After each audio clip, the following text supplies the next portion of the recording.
ক্লাসে দূরে এবং কাছে যত শিক্ষার্থী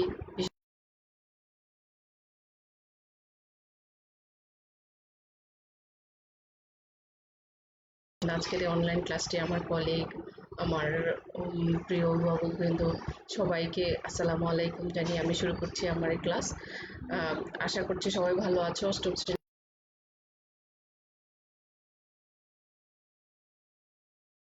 জয়েন করেছো, ক্লাসটিতে সবাইকে স্বাগত। পাশাপাশি বলবো তোমরা এই ক্লাসটি শেয়ার করো তোমাদের স্কুল পেজে, অন্যান্য তোমাদের ফ্রেন্ডদের।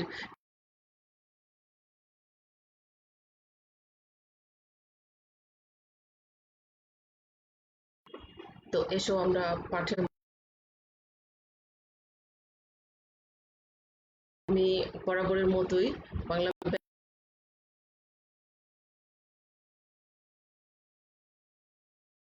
স্থাপনায় আছি। আমি রংপুর নূর সিদ্দিকা সহকারী শিক্ষক, কলগ্রাম বহুমুখী উচ্চ বিদ্যালয়। বন্ধুরা খেয়াল করো তো, এখানে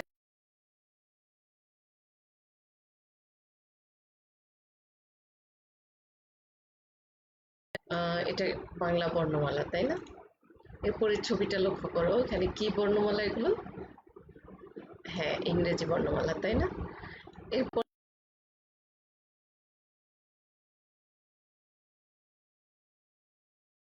কি মনে হয়? হয় না, এগুলো আসলে জাপানি বর্ণ।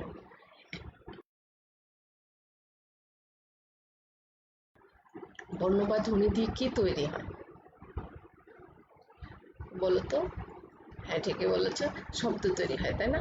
আচ্ছা, শব্দ তৈরি হয়, এই যে শব্দ, শব্দ অর্থপূর্ণ শব্দ, হ্যাঁ, অর্থপূর্ণ শব্দ দিয়ে যখন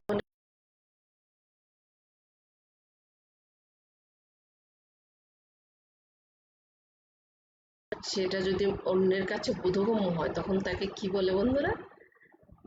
আবার খেয়াল করো, অর্থপূর্ণ শব্দ দিয়ে যখন মানুষ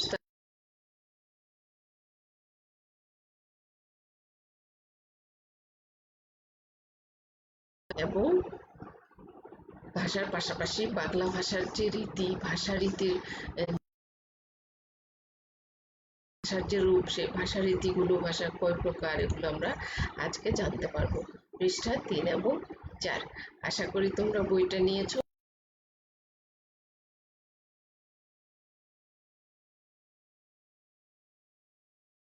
আজকের এই পাঠটিতে থেকে তোমরা যা অর্জন করবে আমি একটু বলে যাই সংক্ষেপে। ভাষা কি বলতে পারবে, পরবর্তীতে বাংলা ভাষার যে রূপ বা রীতির ভেদের যে ছকটি রয়েছে সেটা তোমরা জানতে পারবে, এবং বিশেষ করে আজকের ক্লাসে বাংলা ভাষার আঞ্চলিক ও প্রমিত ভাষার উদাহরণ সহ তোমরা সংজ্ঞা, কোনটা আঞ্চলিক ভাষা কোনটা প্রমিত ভাষা তোমরা বুঝতে পারবে। প্রথমেই বলেছিলাম যে ভাষা কি, গত ক্লাসে আমি পড়িয়েছিলাম। আজকের এই ক্লাসটি হচ্ছে দ্বিতীয় ক্লাস ভাষা নিয়ে। তো বন্ধুরা আজকে আমরা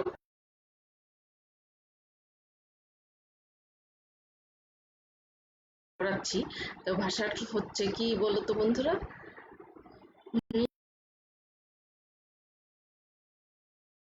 ভাষা হতে হলে অর্থপূর্ণ শব্দ হইতে হয় এবং সেগুলো ধারাবাহিকভাবে স্পষ্টভাবে মনের ভাব সম্পূর্ণরূপে প্রকাশ করতে হয়, তাই না বন্ধুরা?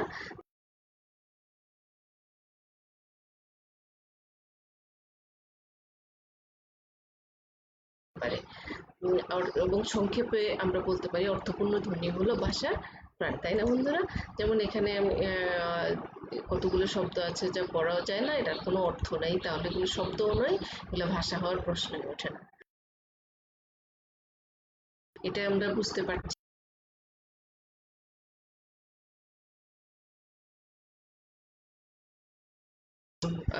ভাষার সংজ্ঞা ডক্টর সুনীতি কুমার বন্দ্যোপাধ্যায়ের ভাষার সংজ্ঞা পড়েছিলাম।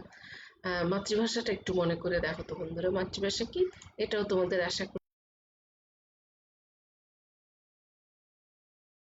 তার মায়ের কাছ থেকে যে ভাষাটা শিক্ষা পায় সেটাই হচ্ছে মাতৃভাষা, তাই না বন্ধুরা?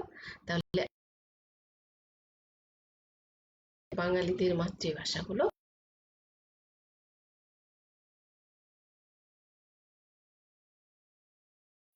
প্রায় 30 কোটি। বলেছি গত ক্লাসে, তাই না? এই পর্যায়ে আমরা পড়ব ইম্পর্টেন্ট একটি ছক। এটা অবশ্যই তোমাদের মনে রাখতে হবে। তোমাদের নৈর্বৃত্তিকে আসতে পারে, বিভিন্নভাবে আসতে পারে। বাংলা ভাষার রূপ কয়টি? হ্যাঁ, বাংলা ভাষার কে প্রথমত দুই ভাগে ভাগ করা হয়েছে। একটি হলো লৈখিক, আরেকটি হলো মৌখিক। মৌখিক এবং লৈখিক। আবার দেখো, এই মৌখিকটাকে দুই ভাগে ভাগ করা হয়েছে।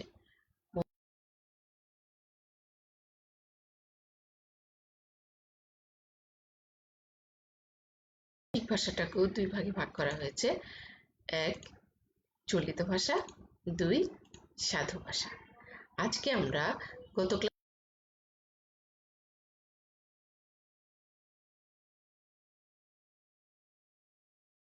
আলোচনা করব আঞ্চলিক ও প্রমিত।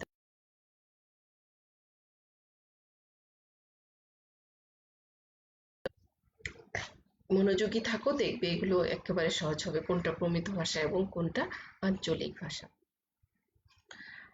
আচ্ছা বন্ধুরা, আঞ্চলিক ভাষা এবং প্রমিত ভাষার কিছু শব্দ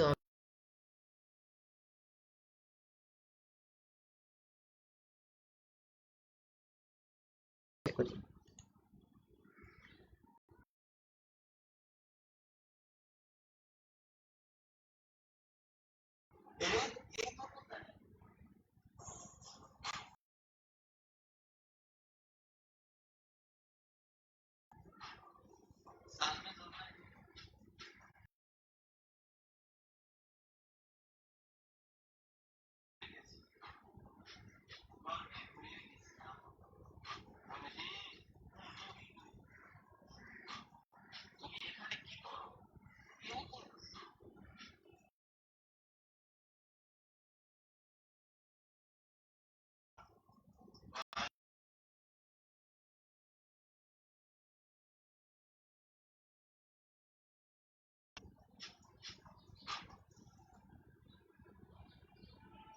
সুতরাং বন্ধুরা, আশা করি মনোযোগ দিয়ে শুনেছো, খেয়াল করে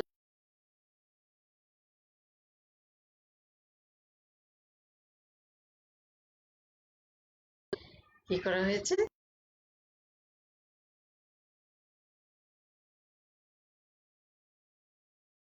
ভাষা, তাহলে আমরা কি বুঝতে পারছি যে অঞ্চল ভেদে আঞ্চলিক ভাষার ভিন্ন আঞ্চলিক ভাষা রয়েছে বন্ধুরা। তাহলে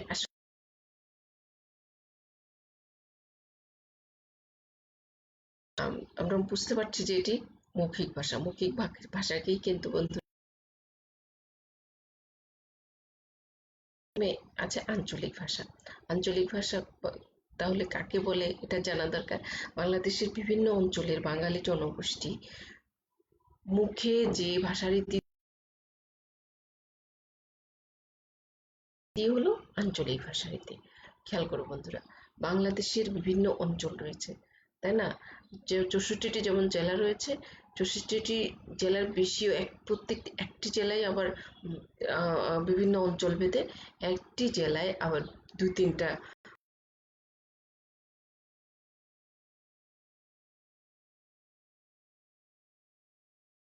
বিভিন্ন অঞ্চল ভেদে বাঙালি জনগোষ্ঠী তার মুখে যে ভাষারীতিতে তার মনোভাব,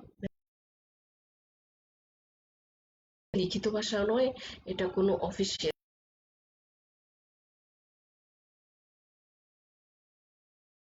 মধ্যে যোগাযোগ সৃষ্টি, কথা আদান প্রদান করার ক্ষেত্রে যে ভাষাটি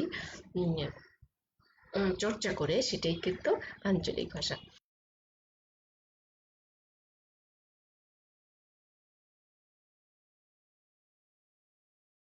বরিশালের কি বলে? হ্যাঁ, আমরা যদি বলি বরিশালের কি বলে বন্ধুরা? অমনু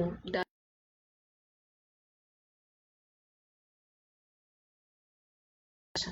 তাহলে আমরা আঞ্চলিক ভাষা কি বুঝতে পেরেছি? অঞ্চল ভেদে ভাষার যে প্রচলিত কথ্য রূপ মাথায় রাখবে বন্ধুরা। আঞ্চলিক ভাষা হচ্ছে অঞ্চল ভেদে প্রচলিত প্রচলিত হতে হবে। প্রচলিত কথ্য রূপই হলো আঞ্চলিক।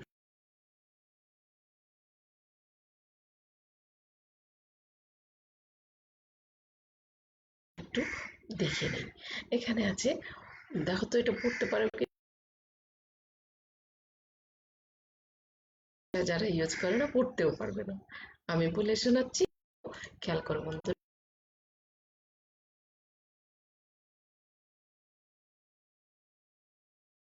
ছিল এটার সাধু ভাষা, চলিত ভাষা হচ্ছে কি, একজন লোকের দুটি ছেলে ছিল।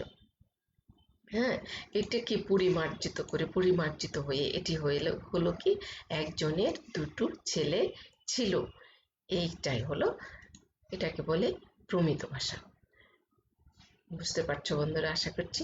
ভাষা, এই এই যে দেখো, এই আমরা বুঝতে পারছি যে ভাষাও যে একটা শ্রমসাধ্য বিষয়।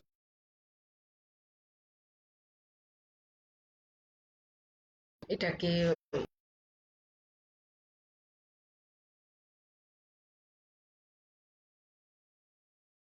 প্রমিত ভাষার সংজ্ঞা থেকে বুঝতে পারি। অর্থাৎ আঞ্চলিক ভাষার গুলোকে পরিমার্জিত, ভাষারীতিটাকে পরিমার্জিত, আকর্ষণীয় করে, বর্ধিত করে, কিছু যোগ করে, কিছু বিয়োগ করে, হ্যাঁ, এটা যখন মানুষের কাছে আকর্ষণীয় হয় এবং সর্বজন গ্রাহ্য হয়, সবার কাছে বুঝতে পারে, তখন এটা প্রমিত ভাষা হবে। তাহলে আমরা বুঝতে পারলাম কি, এই ভাষাটা অত্যন্ত সুন্দর, শ্রুতি মধুর হয়, প্রমিত ভাষাটা। তাহলে বন্ধুরা, আমি আরেকটু তোমাদের কাছে আজকে যা পড়ালাম একটু মনে করিয়ে দিতে চাই বন্ধুরা।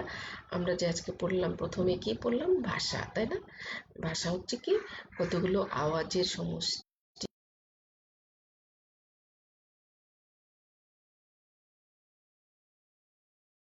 এই ভাষাটা বিশ্বের বিভিন্ন দেশে বিভিন্ন ভাষা রয়েছে। কত, প্রায় ৩,৫০০-এরও বেশি ভাষা প্রচলিত আছে। এর মধ্যে আমাদের যে আমরা যে ভাষার জন্য, বাংলাদেশের মানুষ যে ভাষার জন্য আন্দোলন করে, সেই ১৯৫২ সালে, হ্যাঁ, আন্দোলন করে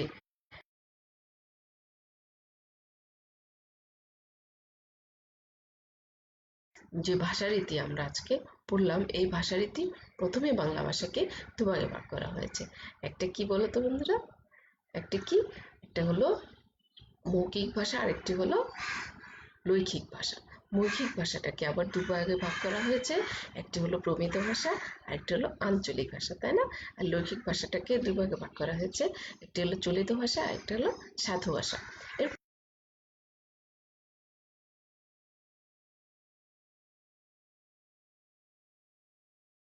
আবার দু প্রকার আছে, একটা হলো আঞ্চলিক ভাষা, আরেকটা হলো প্রমিত ভাষা।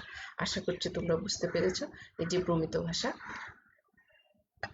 তাহলে এ পর্যায়ে আমি তোমাদের একটি বাড়ি কাজ দিতে চাই। বাড়ি কাজটি হবে, ভাষার সংজ্ঞাটা ভালো করে নিজের ভাষায় লিখবে এবং আঞ্চলিক ও প্রমিত ভাষা